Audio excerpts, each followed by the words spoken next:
السلام علیکم ناظرین، آپ دیکھ رہے ہیں پروگرام نیوز آر اور میں ہوں بطول راجپوت۔ آج میرے ساتھ جماعت اسلامی کے امیر سراج الحق صاحب موجود ہیں اور ان کے ساتھ یہ خصوصی نشست ہم نے اس لیے رکھی ہے کیونکہ اس وقت پی ٹی آئی کے رہنما عمران خان سابقہ وزیر اعظم کی یہ خواہش رہی ہے پچھلے کچھ دنوں میں کہ وہ جماعت اسلامی سے رابطہ کریں، اور وہ روابط کس نہج تک پہنچے ہیں کہ آنے والے وقت میں ہم دیکھیں گے کہ جماعت اسلامی پاکستان تحریک انصاف کا ساتھ دے گی۔ یہ وہ جماعت ہے جو نواز شریف کے خلاف پاناما کے اوپر عدالت میں سب سے پہلے گئی اور بعد میں پھر دوسری جماعتوں کو بھی فریقین بنایا گیا، اور آج ہم نے دیکھا کہ جو پاسپورٹ ہے نواز شریف کا وہ ریویو کر دیا گیا ہے، وہ 10 سال کے لیے اب ویلڈ ہے۔ اس سارے سیاسی معاملات میں جماعت اسلامی کا رخ کس طرف ہوگا؟ یہ ایک ایسی پولیٹیکل پارٹی ہے کہ جب بھی دیکھا گیا ہے کہ کوئی سیاسی بھوچال سامنے آیا تو جماعت اسلامی کا جو پوزیشن ہے وہ اے پولیٹیکل ہو جاتی ہے۔ وہ ایسا کیوں ہو جاتا ہے؟ ہم نے ریسنٹلی بھی جب عدم اعتماد کی بات تھی تب ایک دو سیٹس ہر پارٹی کے لیے بڑی ضروری تھیں، اور اس وقت بھی جماعت اسلامی کی طرف سے کہیں سے بھی ووٹ نہیں ڈالا گیا، اور آنے والے وقت میں کیا وہ عمران خان کا ساتھ دیں گے؟ بہت شکریہ سراج الحق صاحب مجھے جوائن کرنے کے لیے۔ مجھے بتائیں، عمران خان نے رابطہ کیا آپ سے، ملنے کا اظہار کیا یا جی کیا بات ہوئی؟ اس نے رابطہ کیا، انہوں نے کیا ہم رابطہ کر رہے ہیں آپ کے ساتھ۔ پھر ایک دو آدمیوں کے کمیٹی بھی بنائی، اسد قیصر کا، پرویز خٹک کا۔ پھر انہوں نے بھی رابطہ کیا کہ ہم ملنا چاہتے ہیں۔ میں نے کہا کہ چشم ما روشن دل ماشاد، ملنا چاہتے ہیں تو ہمارے دروازے کھلے ہیں ملاقات کے لیے۔ تو بہرحال اتنا ہی رابطہ ہوا ہے۔ کب متوقع ملاقات؟ دیکھیے، جماعت اسلامی کا تو ایک ہیڈ کوارٹر ہے منصورہ میں، اس کے دروازے ہر وقت کھلے ہوتے ہیں، جب آنا چاہے ہم وہاں منتظر ہیں، جو بھی آنا چاہے۔ اس سے پہلے سیاسی جماعتوں کے لوگ آتے رہتے ہیں۔ ہم تو پہلے سے اس کے قائل ہیں کہ تمام سیاسی جماعتوں کے درمیان جو قومی ایشوز ہے، جو پارٹی کا نہیں پورے ملک کے مسائل ہے، اس پر ڈائلاگ کی ضرورت ہے۔ اور ہمیشہ سے ہمارا یہ موقف ہے کہ سیاست گالی گلوچ کا نام نہیں ہے، اور ایک دوسرے کو فتح کرنا، ایک دوسرے کو تباہ کرنا، ایک دوسرے کو ذلیل کرنا، اس کے بجائے اچھا ہے کہ ہم سب مل کر اپنے ملک کے مسائل پر غور کر لیں۔ سراج الحق صاحب، آپ سے کس کی ملاقات متوقع ہے پی ٹی آئی کے اندر سے؟ کون آپ سے بات کرنے آئے گا عمران خان کی طرف سے؟ دیکھیے، یہ تو ان کی مرضی ہے، ہماری مرضی تو نہیں ہے۔ بہرحال ایک سیاسی جماعت ہے، اور جو بھی سیاسی جماعت اسلامی کے ساتھ رابطہ کرتی ہے ہم نے ہمیشہ ویلکم کیا ہے۔ اس سے پہلے شہباز شریف صاحب آئے تھے، اس سے پہلے آصف علی زرداری صاحب آئے تھے، اور انہوں نے بھی فون کیا کہ ہم آنا چاہتے ہیں، ہم نے ویلکم کیا۔ تو اسد قیصر اور پرویز خٹک اگر آپ سے ملنے آئیں گے تو آپ کے مطابق وہ کیا مطالبات ہیں جو آنے والے وقت میں ڈسکس ہو سکتے ہیں؟ یہ تو اس کو معلوم ہے کہ وہ کیا کہنا چاہتے ہیں، کیا ایجنڈا ہے۔ اگر انہوں نے کہا کہ ہمیں اینٹی امریکنزم کے سلوگن میں ہمارا ساتھ دو، جو کہ آپ کا بھی رہا ہے، تو پھر آپ کی اور پی ٹی آئی کے جو سیاسی سلوگنز ہیں وہ تو بہت ایک جیسے ہوتے جا رہے ہیں۔ امریکہ کے خلاف جماعت اسلامی بہت پہلے سے ہے، اور جب پی ٹی آئی پیدا بھی نہیں ہوئی ہوتی، اس کی پیدائش نہیں ہوئی تھی پی ٹی آئی کی، اس زمانے سے جماعت اسلامی امریکہ کے خلاف موومنٹ چلا رہی ہے۔ آپ کو یاد ہوگا سید منور حسن صاحب امیر تھے جماعت اسلامی کا، تو گو امریکہ گو مہم جماعت نے چلائی تھی۔ قاضی صاحب امیر تھے تو سی ٹی بی ٹی کے خلاف جماعت اسلامی نے زبردست مہم چلائی۔ کیری لوگر بل کے خلاف جماعت نے مہم چلائی۔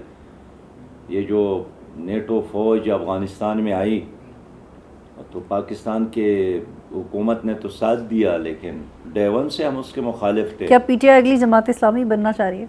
جی، کیا پی ٹی آئی اگلی جماعت اسلامی بننا چاہ رہی ہے؟ کیونکہ سیاسی مشابہت تو بہت نکل گئی ہے، بہت نکل رہی ہے، بڑی رائٹ ونگ کی سیاست سامنے آ رہی ہے۔ بہن، پی ٹی آئی کو ایک موقع ملا تھا، اور ایسا موقع ملا تھا کہ شاید کسی اور جماعت کو یہ موقع نہیں ملا، کہ اسٹیبلشمنٹ نے زبردست ساتھ دیا۔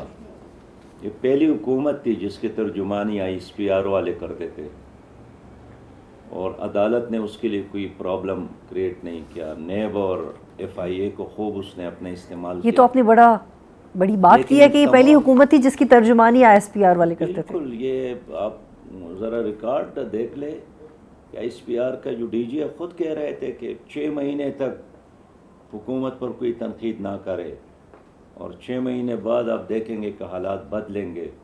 یہ سپورٹ تعاون یہ کسی اور حکومت کے لیے میں نے نہیں دیکھی جس طرح اسٹیبلشمنٹ نے زبردست جذبے کے ساتھ ان کا ساتھ دیا. آئی ایس آئی کا چیف ان کے ساتھ چلتے رہے, آرمی چیف ان کے ساتھ کندھے سے کندھا ملا کر چلتے رہے. تو میرے خیال میں اچھا اس طرح وزارت خارجہ میں جس طرح اسٹیبلشمنٹ نے ان کے ساتھ تعاون کی, ایک ایک ملک جا کر ان کے ساتھ معاونت کی, اس طرح پوزیشن نے بھی پی ٹی آئی, اس لیے کہ ان 3 سالوں میں یہ تو آخر میں آ کر پی ڈی ایم نے اور پیپل پارٹی نے کچھ شور مچایا, ورنہ 3 سال تو ایک ساتھ چلتے رہے. سراج الحق صاحب ایک طرف آپ یہ کہ ایک بجے ایک سوال کرنے کا موقع دیں, بڑی اہم بات کی آپ نے. میں اہم بات کرنا چاہتا ہوں کہ ہر مرحلے پر پی ڈی ایم نے قانون سازی میں پی ٹی آئی کا ساتھ دیا. آپ چاہے تو میں ایک موقع کو گن کر آپ کو بتاؤں گا کہ اس موقع پر ساتھ دیا, اس موقع پر ساتھ دیا, لیکن ان تمام فیوریبل سچویشن کے باوجود بھی پی ٹی آئی ڈیلیور نہیں کر سکی, کچھ نہیں کر سکی. جو وعدے کیے وہ عمل درآمد نہ کر سکے, جو اعلانات کیے تھے اس پر عمل نہ کر سکے. تو یہ شاید ایک بدبختی ہے یا ایک سوال قسمت یہ ہے کہ وہ کچھ نہیں کر سکتے. لیکن آپ یہ کہہ رہے ہیں کہ ایس پی آر ان کی ترجمانی کرتی رہی ہے اور انہوں نے بڑا جذبے کے ساتھ پی ٹی آئی کی مدد کی, لیکن پرفارم نہیں کر پائے. آپ کی ایک ٹویٹ ہے اس میں آپ نے کہا کہ امریکہ اکثر ممالک میں حکومت اور اپوزیشن دونوں کو ہاتھ میں رکھتا ہے اور پاکستان میں بھی استثنا کسی کو نہیں. تو یہ جو آپ بات کہہ رہے ہیں اور آپ آئی ایس پی آر کو بھی اس میں شامل کر رہے ہیں, یعنی کہ پاکستان کے سارے ادارے ہی اس وقت امریکہ کے ہاتھ میں. آپ کی اس ٹویٹ کے مطابق تو یہ کہ اگر حکومت امریکہ کے ساتھ ملی ہوئی ہے اور آئی ایس پی آر حکومت کی ترجمانی کر رہا ہے تو آئی ایس پی آر حکومت اور اپوزیشن تینوں, اور تو پھر آپ اس میں کیا کر رہے ہیں, آپ بھی امریکہ کے ساتھ. سسٹر جو امریکہ نے ورلڈ آرڈر جاری کیا تو اس ورلڈ آرڈر کے مطابق حکومت بھی ان کے اور اپوزیشن بھی ان کے, تاکہ اس پورے تناظر میں ان کا کوئی مخالف گھس نہ آئے.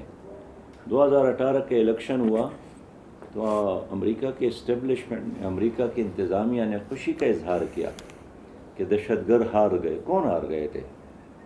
اور انڈیا بھی خوش ہو گئے کہ دہشت گرد ہار, اس لیے کہ ہم کشمیر پر ایک موقف رکھتے ہیں. آپ ہارے, مولانا فضل الرحمان آ رہے, اسفند یار ولی آ رہے, رائٹ ونگ کی جماعتیں آ رہی. ظاہر ہے یہ پورے ریجن کی قیادت تو ہار گئی, لیکن میں کہنا چاہتا ہوں کہ یہ امریکہ کا صرف پاکستان کے ساتھ نہیں ہے, ہر ملک میں وہ اپوزیشن کو بھی اپنی مٹھے میں رکھتے ہیں اور حکومت کو بھی, تاکہ کسی اور مخالف کو موقع نہ ملے. تو میں یہ بات سمجھانا چاہتا ہوں کہ پی ٹی آئی نے تو بالکل اپنی حکومت کے آخری دنوں میں یہ سٹانس لیا نا کہ امریکہ ہمارے خلاف ہے یا ہماری سازش کر رہی ہے, اور جیسے ہی جلسے میں اس نے خط دکھایا لوگوں کو کہ دیکھیں یہ خط ہے, لفافہ ہے, اس میں سازش موجود ہے, اسی وقت میں نے ڈیمانڈ کیا کہ اب سپریم کورٹ اس کے بارے میں ایک جوڈیشل کمیشن بنا لے, اس لیے کہ شہباز شریف نے تو آلریڈی ان کی مخالفت کی, پیپل پارٹی نے. ٹھیک ہے, یہاں پہ ایک بریک لیتے ہیں اور جب بریک کے بعد واپس آئیں گے تو یہ بھی ڈسکس کریں گے کہ کیا 12واں 13واں جوڈیشل کمیشن اگر بنے بھی تو کیا وہ کامیاب ہو سکتا ہے, اور آنے والے وقت میں وہ کون سی شرائط ہیں جو جماعت اسلامی کی طرف سے اگر پروپوز کی جائیں تو پی ٹی آئی اور جماعت اسلامی مل کے کام کر سکتے ہیں. بریک لیتے ہیں پھر واپس آتے ہیں.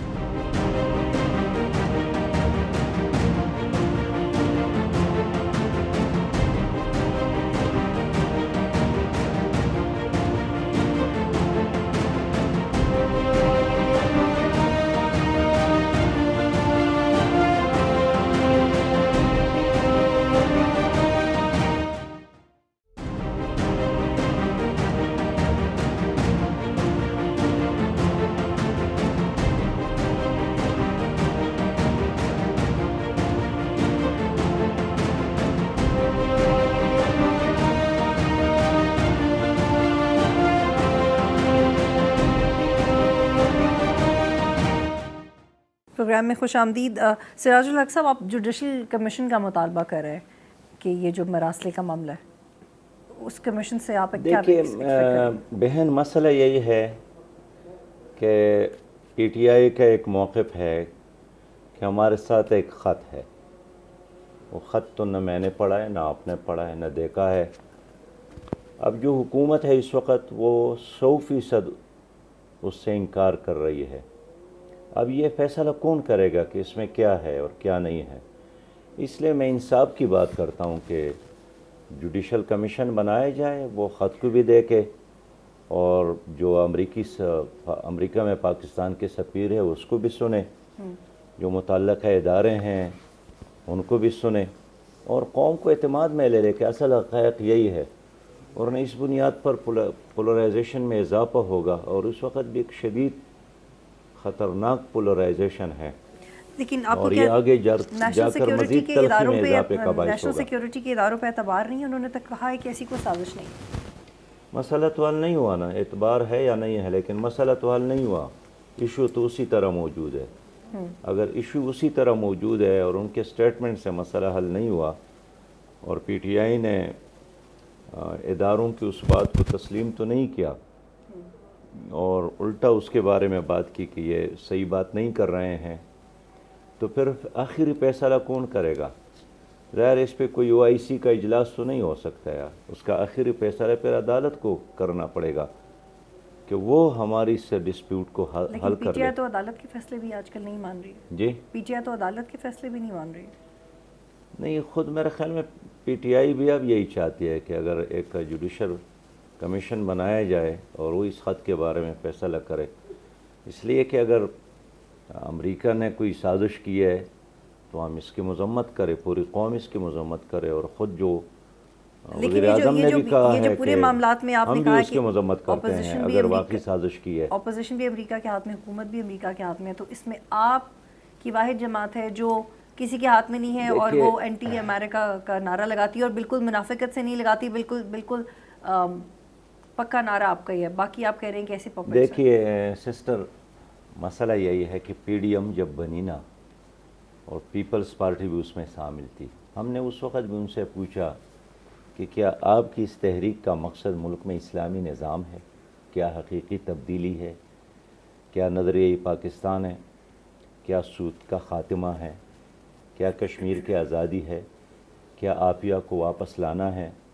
کیا اسٹیٹ بینک کی واپسی ہے؟ نہیں، کوئی چیز نہیں تھی. صرف یہی ہے کہ ایک حکومت ختم ہو جائے اور ایک حکومت قائم ہو جائے. اس لیے ہم نے پی ڈی ایم اور پیپلز پارٹی کا ساتھ نہیں دیا. دونوں ہمارے پاس آئے تھے، اور یہ قومی اسمبلی میں ہماری تعداد کم ہے، لیکن مولانا عبداللہ اکبر چترالی صاحب نے عدم اعتماد کی تحریک میں ساتھ نہیں دیا. اسی طرح پی ٹی آئی کا ساتھ بھی ہم نہیں دے رہے تھے، اس لیے تو پھر آپ کر کیا رہے تھے؟ پھر آپ نے اس میں منطق کیا ہے؟ کسی کا بھی ساتھ دینے کا منطق کیا ہے؟ ہمارا منطق یہی ہے کہ ہم ایک متبادل ہے. پیپلز پارٹی اور پی ڈی ایم کو ہم ایک چیز سمجھتے ہیں سسٹر، ووٹ کم ملے یا زیادہ ملے، لیکن ہم ایک موقف پر قائم ہیں کہ اس ملک کے مسائل کا علاج صرف اور صرف اسلامی نظام ہے. لیکن آپ نے 18 جنوری 2022 کو کہا کہ آئی ایم ایف اور مہنگائی کے خلاف 101 دھرنوں کا اعلان کریں گے. اس میں سے کتنے دیے آپ نے؟ 101 پورے دیے؟ تقریباً تمام بڑے شہروں میں ہمارے وہ دھرنے جاری تھے. کتنے دیے؟ پھر رمضان المبارک کی وجہ سے ہمیں وہ ملتوی کرنے پڑے، لیکن وہ تحریک اسی طرح ہم جاری رکھیں گے. عید کے بعد ہم اسی طرح مہنگائی کے خلاف. لیکن 101 میں کیا، 101 کے نمبر میں کیا خاص بات ہے؟ میں عرض یہ کروں، دیکھیے جتنے بھی ڈسٹرکٹ ہیڈ کوارٹر ہے، سوائے ان علاقوں کے جہاں بلدیاتی الیکشن ہو رہے تھے، باقی تمام district headquarter, divisional headquarter, صوبائی ہیڈ کوارٹر میں ہم نے دھرنے دیے، احتجاج کیے، اور وہ ابھی جاری ہے. اب آپ دیکھیے عید کے بعد تو آپ اور پی ٹی آئی تو ایک جیسی سیاست کرتے اسی ہیں. طرح آپ ہم کی ہماری یہی تحریک دھرنوں جاری کی رہے گی. ایجوٹیشن کی سیاست سے، دھرنوں کی سیاست سے آپ کو اور پی ٹی آئی کو کیا ملا؟ پی ٹی آئی کو کیا ملا؟ آپ کو بھی کیا ملا؟ پی ٹی آئی کو تو یہی ملا نا، ان کو تو حکومت ملی، اور حکومت کے بعد پھر واپس اپنے گلی اور کوچوں میں آ گئے. ہمیں حکومت نہیں ملی ہے. ہمیں حکومت ملے گی تو اس ملک میں ہم صرف چیف سیکرٹری اور آئی جی پی اور تھانہ دار کو تبدیل نہیں کریں گے، ہم نظام کو تبدیل کریں گے، ہم معاشی نظام کو تبدیل کریں گے. اس ملک میں اسلام کا معاشی نظام لانا چاہتے ہیں. وہ کیسے کریں گے؟ اس پہ آنے سے پہلے مجھے سوال کا جواب دیجیے گا کہ آپ کا ایک انٹرویو تھا، اس میں آپ کی بیٹی سے سوال کیا گیا، آپ کی بیٹی نے آپ سے سوال کیا کہ آپ کی عمران خان سے کیا لڑائی ہے، تو آپ نے کہا کہ میری کوئی لڑائی نہیں ہے. لیکن امریکی غلامی نہیں کرنی، ریاست مدینہ کا قیام لانا ہے، لوٹوں کی سیاست نہیں کرنی، یہ تو آپ کی ساری متفقہ باتیں ہیں عمران خان سے. تو پھر عمران خان سے لڑائی کیا ہے؟ نہیں دیکھیے، عمران خان کو تو اللہ تعالیٰ نے ایک موقع دیا تھا، لیکن آپ کی کیا لڑائی ہے عمران خان بہترین سے؟ موقع دیا تھا. میری لڑائی اس کی ذات کے ساتھ نہیں ہے، میری لڑائی اس نظام کے ساتھ ہے جس کا اس نے 4.25 سال چوکیداری اور پہراداری کی. اب اس کی حکومت ختم ہو گئی تو اس گندہ نظام کے لیے، ظلم کے نظام کے لیے، استحصالی نظام کے لیے نیا پہرادار شہباز شریف صاحب کی صورت میں آیا. میرا موقف یہی ہے کہ نظام نہیں بدلتا ہے اس ملک میں، چوکیدار بدلتا ہے. جبکہ جماعت اسلامی اس نظام کو تبدیل کرنا چاہتے ہیں جس کے وجہ سے 22 کروڑ عوام غلام بنائے گئے. آپ نے یہ بھی کہا کہ ہمارے پاس الیکٹیبلز مافیا سے بچاؤ کا فارمولا ہے، کیا فارمولا ہے وہ؟ دیکھیے، الیکٹیبلز جو ہے نا، وہ اس وقت سیاست پر اس کا قبضہ ہے. یہ قبضہ مافیا ہے، اس میں لینڈ مافیا ہے، ڈرگ مافیا ہے، پیٹرول مافیا ہے. ان تمام پارٹیوں پر یہ الیکٹیبل انویسٹمنٹ کرتے ہیں، اور جب یہ کامیاب ہو جاتے ہیں پھر اپنے پراپرٹیز میں، اپنے شوگر ملز میں، اپنے کارخانوں میں اضافہ کرتے ہیں. جماعت اسلامی کی تجویز یہی ہے کہ اس ایک الیکٹیبل سے نجات کے لیے، مافیاز کے نمائندوں سے نجات کے لیے ملک میں متناسب نمائندگی کو اپنایا جائے. متناسب نمائندگی کیا ہے؟ متناسب نمائندگی میں قوم اپنے علاقے کے جاگیردار سرمایہ دار کی بجائے پارٹی لیڈر اور پارٹی منشور اور نظریے کو ووٹ دے گی، اور جس پارٹی کو جتنا ووٹ ملے گا اس کے مناسبت سے ان کو قومی اسمبلی میں سیٹ الاٹ ہوں گے. تو اگر مجھے 1 کروڑ ووٹ ملتے ہیں اور میں 100 لوگوں کو لاؤں گا تو ظاہر ہے میری قوم کو جیسے افراد کی ضرورت ہے. باصلاحیت لوگ تو ہیں، لیکن ضروری نہیں ہے کہ باصلاحیت آدمی، خدمت کرنے والا، وفادار، مخلص آدمی اس سسٹم میں اسمبلی تک پہنچ جائے. اس لیے کہ اس وقت الیکشن نہیں ہے، پیسے کی بنیاد پر، سرمایہ کی بنیاد پر ایک سلیکشن ہے. لیکن آپ متناسب نظام تو اب تب لائیں گے نا جی. اس لیے سسٹر، جماعت اسلامی تمام سیاسی جماعتوں کے ساتھ رابطہ کر رہی ہے کہ ہمیں الیکٹیبل سے نجات کے لیے متناسب نمائندگی کی طرف جانا چاہیے. لیکن اس کے لیے آپ یہ بھی کہتے ہیں کہ آپ کا ایک الیکٹرول ریفارمز پیکج پہ بھی آپ نے پوری طرح کام کیا ہوا ہے، تو آپ وہ شیئر کیوں نہیں کرتے ساری پارٹی سے تاکہ وقت بچے اور ریفارمز کا کام مکمل ہو اور ملک جلدی الیکشن کی طرف جائے؟ آپ اپنا homework P D M کی جماعتوں کے ساتھ شیئر کیوں نہیں کرتے؟ ہم نے اپنا ہوم ورک کو مکمل کیا ہے. 28 تاریخ کو اس پر ہم نے اجلاس بلایا ہے. اس کے بعد ہم نے ایک کمیٹی بنائی ہے. اس کمیٹی کا سربراہ ہے لیاقت بلوچ صاحب، اور اس میں ہمارے پارٹی کے اور سینئر لوگ ہیں. کس طرح کی تمام سیاسی جماعتوں سے پہلے ریفارمز مرحلے میں ملاقات کریں گے. مسئلہ یہ ہے کہ ہمارے آئین میں 62-63 ہے. 62-63 پر کبھی الیکشن کمیشن نے عمل نہیں کیا، نہ پارٹی لیڈر اس کا خیال رکھتے ہیں. پارٹی لیڈر یہی سوچتا ہے کہ میں اپنا ٹکٹ ایک ایسے آدمی کو دے دوں جو بے شک ظالم ہو، چور ہو، ڈاکو ہو، لوٹ مار کرنے والا ہو، لیکن اس کے ساتھ پیسہ ہو اور اپنے پیسے کے بنیاد پر اپنا سیٹ نکالے. میں سمجھتا ہوں کہ یہ ظلم ہے عوام کے ساتھ، اپنی قوم کے ساتھ، ملک کے ساتھ، ملک کے اداروں کے ساتھ. 74 سالوں سے یہی سیاست ہے کہ جن لوگوں نے انگریزوں کا ساتھ دیا تھا، ان کے بوٹ پالش کیے تھے، ان کے گھوڑے مالش کیے تھے، ان لوگوں نے سیاست پر قبضہ کیا، کچھ ایک پارٹی میں، کچھ دوسرے پارٹیوں میں. اس لیے ہم اس جو الیکشن ریفارمز کے حوالے سے ہماری تجاویز ہے وہ متناسب نمائندگی ہے، وہ 62-63 پر عمل درآمد کرنا ہے. اسی طرح پیسے کا عمل دخل ختم ہونا چاہیے. پیسے کی بنیاد پر ایک آدمی اگر کامیاب بھی ہو جاتا ہے، وہ فرض کرے 50 کروڑ لگاتا ہے، وہ 50 ارب پھر کماتا ہے، اور وہ ہمارے اور آپ کے اور اس غریب ملک سے پھر وہ لے لیتا ہے، پھر یہاں بھی چھپاتے ہیں، پھر یہاں سے اٹھا کر باہر کے بینکوں میں اور غیر قانونی کمپنیوں میں چھپانے کی کوشش کرتا ہے. یہ پاناما لیکس میں کس کے نام ہے؟ پنڈورا پیپر میں کس کے نام ہے؟ نیب میں کس کے نام ہے؟ قرضہ لینے والوں میں کس کے نام ہے؟ یہی 100-200 الیکٹیبلز ہے جو کچھ ایک پارٹی میں، کچھ دوسرے پارٹی میں. کس پارٹی سے بات ہوئی ہے ریفارمز پیکج کے حوالے سے؟ ابھی دیکھیے، ہم نے تجاویز تیار کی ہے. اس سے پہلے تقریباً کوئی 4.5 سال قبل بھی میں نے اس پہ آصف علی زرداری صاحب سے بات کی تھی، شہباز شریف صاحب سے بات کی تھی، پی ٹی آئی والوں سے بات کی تھی، اور جتنے بھی سٹیک ہولڈرز ہیں ان سب سے بات میں کر رہا ہوں. لیکن ایک بار پھر اب حالات نے ثابت کر دیا کہ یہ جو طریقہ الیکشن ہے، اس کے نتیجے میں کوئی مخلص باصلاحیت آدمی ایوان کا حصہ نہیں بن سکتے. اگر آپ بڑے جاگیردار ہیں تو آپ آ سکتے ہیں, لیکن اگر آپ غریب آدمی ہیں, جتنا بھی باصلاحیت ہے, آپ اس الیکشن سسٹم میں نہیں آ سکتے ہیں. لیکن یہ ڈیپینڈ کرتا ہے کہ آپ کے جو تجاویز ہیں وہ کتنا زیادہ انکارپوریٹ کی جاتی ہیں آنے والے ریفارمز میں. انہوں نے یہ بھی کہا کہ موجودہ اور سابق حکمرانوں کی جنگ عوام کے لیے نہیں بلکہ اسٹیبلشمنٹ کے فیڈر اور دودھ کی بوتل کے لیے تھی. میں چاہتی ہوں کہ اپنے اس ٹویٹ کی بھی تشریح کریں. بریک لیتے ہیں پھر واپس آتے ہیں.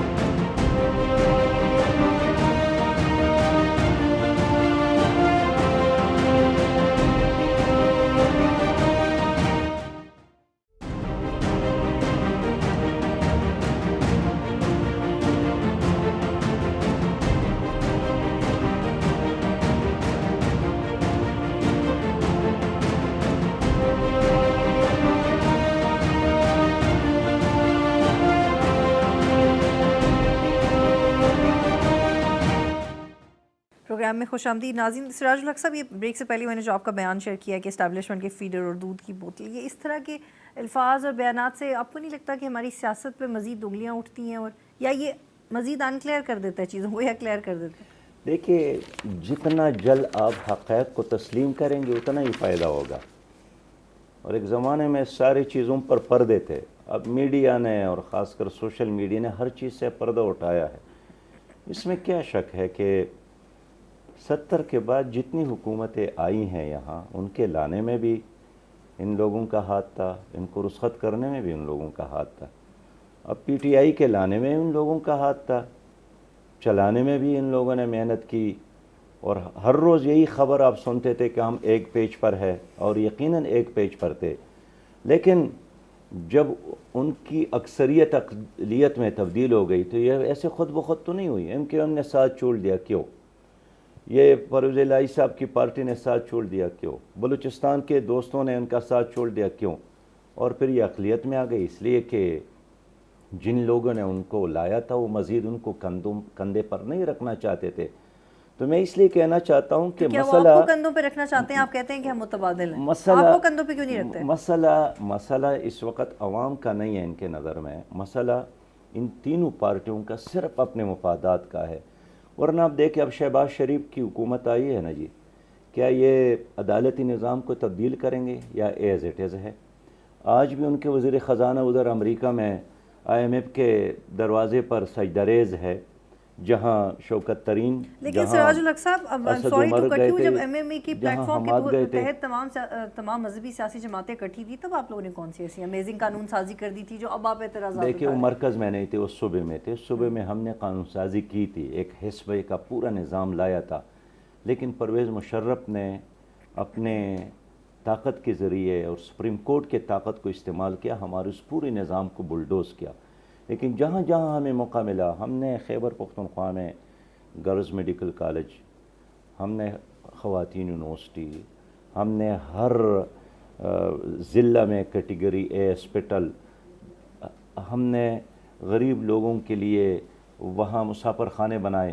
الحمدللہ جتنا کام خیبر پختونخوا میں ہوا ہے اس زمانے میں ہوا ہے جس کو آپ کہتے ہیں کہ ایم ایم اے کی حکومت تھی, اس کے بعد تو کوئی کام نہیں ہوا ہے. لیکن اگر آپ لوگ بہترین منتظمین رہے ہیں اور آپ کے مخالفین بھی آپ کی تعریف کرتے ہیں کہ آپ بڑے اچھے آرگنائزڈ پارٹی ہیں, لیکن جہاں پہ کام کرنے کی ذمہ داری آپ کو دی اس لیے نہیں جاتی کیونکہ آپ کے پاس ووٹ بینک بڑا نہیں, بڑے پیمانے پہ آپ نہیں, کام ووٹ بینک ہے ہمارا, لیکن اس ملک میں پولنگ سٹیشن آزاد نہیں ہے, جمہوریت آزاد نہیں ہے. کیا آپ کو معلوم نہیں ہے یہاں تو الیکشن سے پہلے فیصلے ہوتے ہیں کہ صبح پنجاب کس کے حوالے کریں. آزاد الیکشنز ہوں گے یا نہیں؟